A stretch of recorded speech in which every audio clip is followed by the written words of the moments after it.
तामुलपुर ओनसोलनि रायजोफोरनि थाखाय मोनसे गोजोनथाव बाथ्रा।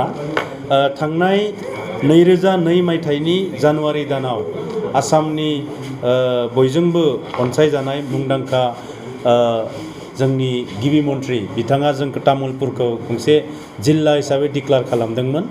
नाथाय 2022 मायथाइयावनो 31 डिसेम्बराव जोङो डिलिमिटेशननि थाखाय गोदानै समस्ति दाफुंनायनि थाखाय जेंना जानायनि थाखाय तामुलपुर जिल्लाखौ बाक्सा जिल्ला गोजाम बाक्सा जिल्लाजों दाजाबफिननाय जादोंमोन। नाथाय मैया 25 आगस्ट 2023 मायथाइयाव तामुलपुर गोदानै दाजानाय तामुलपुर समस्ति आरो गरेस्वर समस्ति बे मोननै समस्तिखौ लाफिननानै गोदानै तामुलपुर जिल्ला आबुं तामुलपुर जिल्ला आसामनि केबिनेट नि मिटिंनि गेजेरजों फोसावफिनबाय। दा बेनि थाखाय जोङो आसामनि मानगोनां गिबि मन्थ्रि जोंनि डक्टर हिमन्त बिश्व शर्मा बिथांनिसिम तामुलपुरनि रायजो राजाफोरनि जानानै रोजा रोजा साबायखर बावदों। आरो जोंनि बयनिख्रुइबो सिबिजाथावसिन जोंनि बिटिआरनि गाहाय मावफुं सोद्रोमा प्रमद बर' सार बिथांनिसिमबो जोंनिफ्राय रोजा रोजा साबायखर बावदों।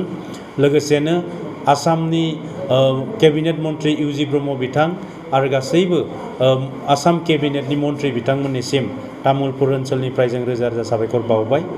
दा तामुलपुर जिल्लाया जोङो गोदानै गरेस्वर आरो तामुलपुर समस्ति बे मोननै गोदान समस्तिजों लोगो नांनानै गंसे जिल्ला जाबाय।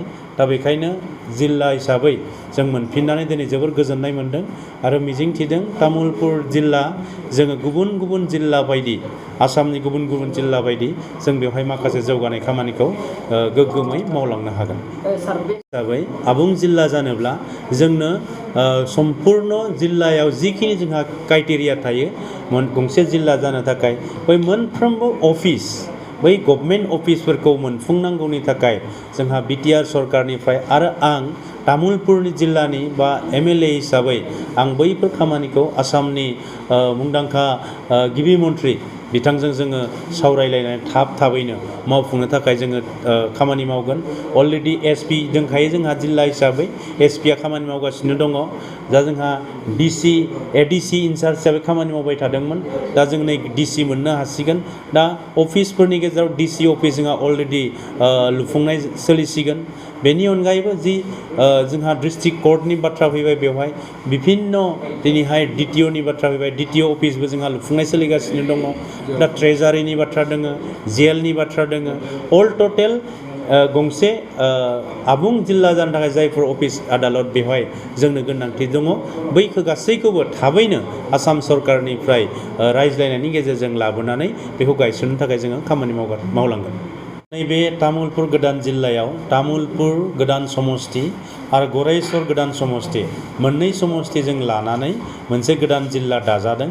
बे मोननैबो समस्तियाव गोदान गोदान ओनसोलफोरा दाजाबदेरदों। गरेस्वराव जोंहा रङिया पार्टनि मोननैसो गामिफोरा जों दाजाबदेरजादों। तामुलपुर समस्तियाव नलबारि पार्टनि जोङो 12 गामिया दाजाबफादों। बेनि अनगायैबो धमधमा जोंहा पाखामारा पिसिडिसिखौ गारनानै धमधमानि डेभलपमेन्ट ब्लकनि आन्दाराव जेसेबां पिसिडिसि दङ बै पिसिडिसिया जोंनि तामुलपुर समस्तियाव हाबफादों। आरो बे तामुलपुर समस्ति आरो गरेस्वरखौ लानानै जिल्ला दानायाव हयथ' जोङो बाक्सा जिल्लायाव 2003 मायथाइनि उननिफ्राय बाक्सा जिल्लायाव जिहेतु गोबां दिनै तामुलपुर समस्तियाव हाबनाय ओनसोलफोरा दंफायोमोन निस्सय एसे एनै गोसोआ एसे उसुबिदा मोनगोन। दा थेवब्लाबो आं रायजो राजाफोरखौ खावलायनो लुबैदों जायफोर गोदान तामुलपुर जिल्लायाव हाबबाय गोदान तामुलपुर समस्तियाव हाबबाय गरेस्वर समस्तियाव हाबबाय दा बै ओनसोलफोरखौ जौगानायनि थाखाय बिटिआर सरकार आरो आसाम सरकार आरो आं एमएलए हिसाबै बैफोर ओनसोलफोरखौ समान समान जौगाहोलांनायनि खामानिखौ मावनो थाखाय जों जेब्लायबो थियारि आरो रायजो राजाफोरखौ बेनि फारसे जिंगा सिनाङाथों आं बेखौ खावलायहरो। दा